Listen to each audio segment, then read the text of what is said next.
What's up guys, this is Koro. Welcome to my channel. Nag-share ako ng opinions ko, experiences at iba pa na related sa crypto, NFT or Web3 projects. I'm a part of Marites Gaming Guild and Zen Talpakan Guild, mga community na tumutulong para ma-educate ang mga tao about crypto and investing. Hindi kami mga financial advisors at nandito lang kami para tumulong sa inyo. Mandatory pa din na you do your own diligence. So without further ado, let's dive right in. Hello guys, what's up? Welcome back dito sa ating channel. Koro NFT nga pala, and for today may bago tayong re-review na Play to Earn. So ang pangalan ng Play to Earn na to is Crypto Warlords. And guys, bago ko yung simulan yung review natin is gusto ko invite dito kay Minerwork PH na Telegram group namin. Originally, of course, pang Minerwork lang to, pero right now as you can see, no, iba't ibang Play to Earn na yung pinag-uusapan namin dito, and welcome naman lahat sumali.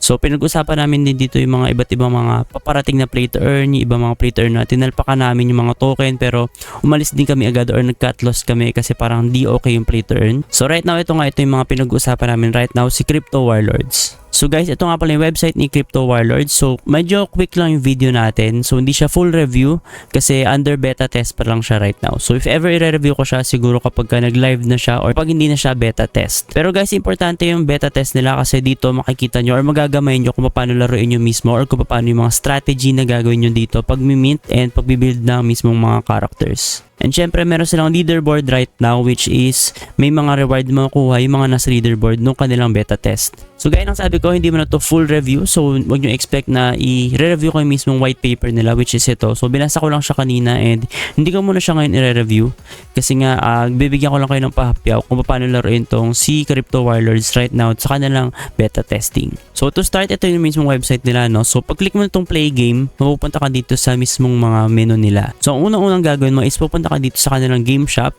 And by the way guys, kapag ka naghahang yung mismong website nila is refresh nyo lang kasi medyo naghahang pa yung server nila. So medyo congested or hindi ata kinakaya ng server nila yung influx ng players kasi medyo madaming nagtatry nitong Crypto Warlords right now. So yun, going back, ang una natin gagawin is ito. So claim nyo to, tong get free na to. So pag clinic ko to, bawal na ako kasi nag-claim na ako kanina. So makikita nyo meron na ako ditong 21,000 na Lords token. So nabawasan siya ng 1 kasi bumili ako nitong nickname para sa nickname. Naglagay ako ng nickname. Yun, Koro NFT.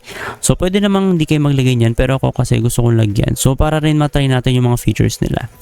Tapos guys, ito yung mga mint na kailangan natin. So unang chest natin is itong item chest. So mga items yung laman niya. So meron tayong 6 na items.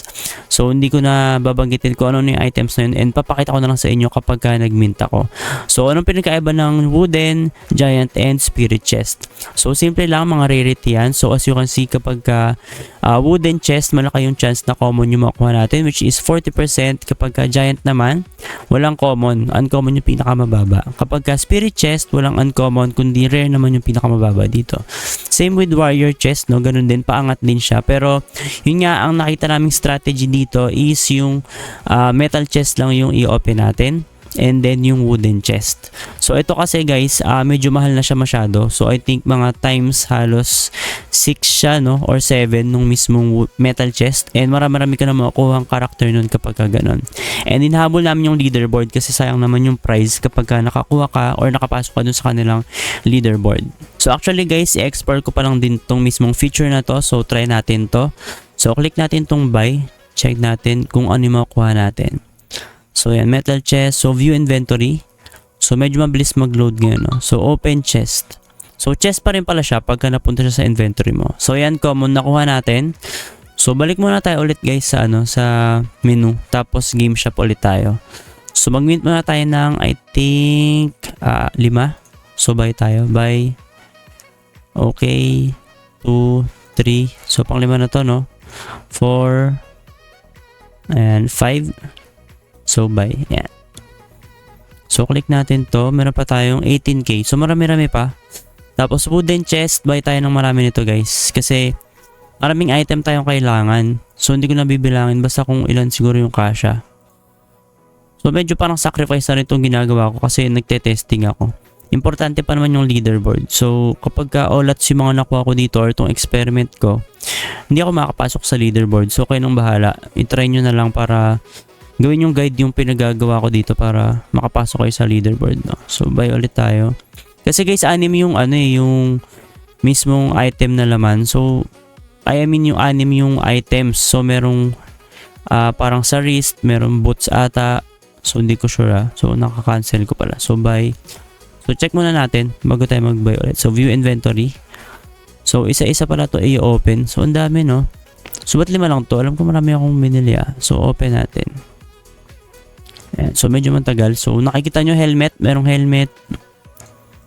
Marami palang laban. So ang dami kong binili. Mali pala yung pinagagawa ko. Tignan nyo. Mali talaga yung ginawa ko. So may limit naman pala. Buti na lang may limit. Legendary guys. So nakuha ko ng legendary na item. Kahit wooden lang yung inopen ko. Ayan. So guys, ano nga pala, papartneran mo dito yung mga items mo or yung mismong mga character mo. So na-open ko na daw. So punta ulit tayo sa ba't nawala? Medyo nakakalito lang guys i-navigate pag first time mo. So backpack type, limit, 5 limit, 10, 20. So napin natin guys no.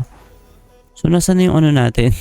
Nasa na yung mismong mga items natin? Backpack. So view, rewarded, sell. So wait lang, hanapin natin. Hindi ko sure na, nalilito rin ako guys So medyo bear with me lang kasi game shop, marketplace. Marketplace guys wala pa to kasi nga ano pa lang to, beta test pa to. Wala pa magte-trade dyan. Ito pala warriors, items, chest and chest. So open natin to, wooden chest. Open. So opening. Ayan. So legendary breastplate. So try natin epic. So ang ganda nung wooden chest no. So kahit wooden chest guys maganda kasi kahit pa paano. So medyo naglolo ko yung ano nila. Next reviews. So medyo mahirap pala guys. Medyo naglolo ko yung mismong ano nila no. So warrior, isa pa lang ba na mint natin? Alam ko 5 di ba? So chest, balik tayo sa chest. Next natin.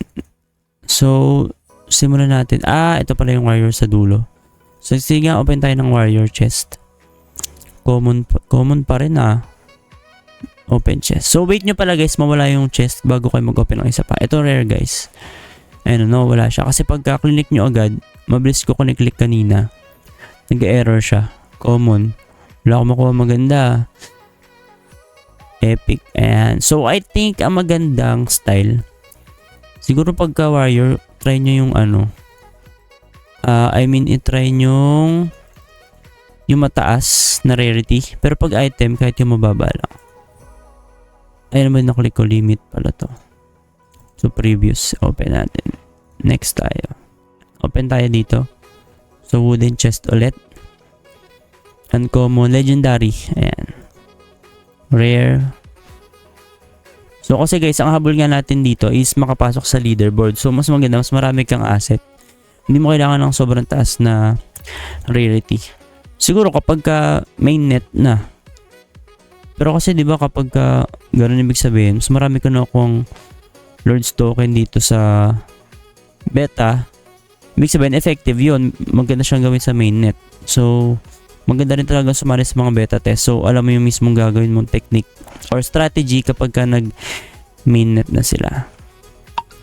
So, ito. Meron pa tayo isa dito sa page 2. So, medyo matagal yung video natin, no? Kasi akala ko mabilis lang. Matagal pala magbili ng item. So, akala ko rin, isang item, isang chest, isang item. So, 6 na pala yun. Pero, yung rarity yan, iba-iba. Ayan. Tapos, last 4. Tapos, mag-equip tayo ng items. So, hindi ko pa sure guys kung paano mag-equip. Siyempre, priority natin yung mga ayan, epic. Yung mga high rarity. Yung mga common, huwag muna natin yung i-equip. Tingnan mo, meron pa tayong Lord's token. Marami pa. Makabili pa tayo. Pero gusto ko muna kayong pakitaan. So, yung pag open ko na ibang chest, di ko napapakita. Gusto ko lang pakita muna sa inyo kung paano yung mismong pag-setup tsaka yung paglaro sa kanya. Ayan. Tapos, itutuloy ko na lang ito mamaya kasi ihabulin ko talaga yung leaderboard. Try natin makakuha ng rewards. Inventory. Tingnan, try natin mag-equip. So, backpack. Dito tayo kay Lord Vanquisher. Paano mag-equip dito, guys? Wait lang. So, So guys, kapag ka lang mag-equip ka, no, pupunta ka sa mismong item, tapos tsaka mo siya equip.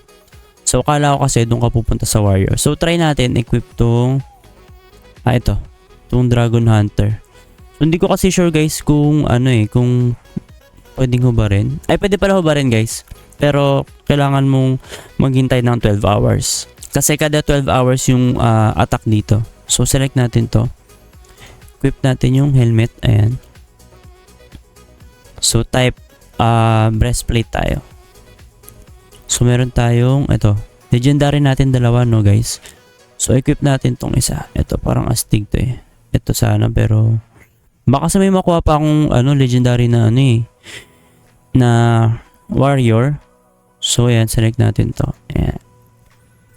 So papakita ko sa inyo kung paano siya mismong laruin. So leggings equip natin. Ito naman equip. Ayan. Sa kanya rin. Ito lang muna equipan kong isa para makita nyo, tapos ma-attack natin. Boots natin. May legendary pala tayo guys. So boots, dragon scale. So equip din natin dito. Ayan. So last 2 na lang ata. Ayan. Main hand. Dito tayo sa main hand. So legendary, meron din tayo Dragonborn. So equip natin. Ayan. So tingnan nyo guys, nakakuha ko ng mga gantong mga rarity, pero lowest lang yung inopen ko, box. So maganda yung gano'n, mas marami kang ma-open, pero swertehan din talaga. Pwede kasi mag-open ka ng sobrang dami, tapos puro common pala talaga. Baka naman sisihin nyo ako. Ayan. So click natin yung punta tayo sa warriors natin. So check natin backpack. Ayan, kumpleto na siya guys. Tapos pag na-view natin, makikita mo dito yung mismong parang stats niya.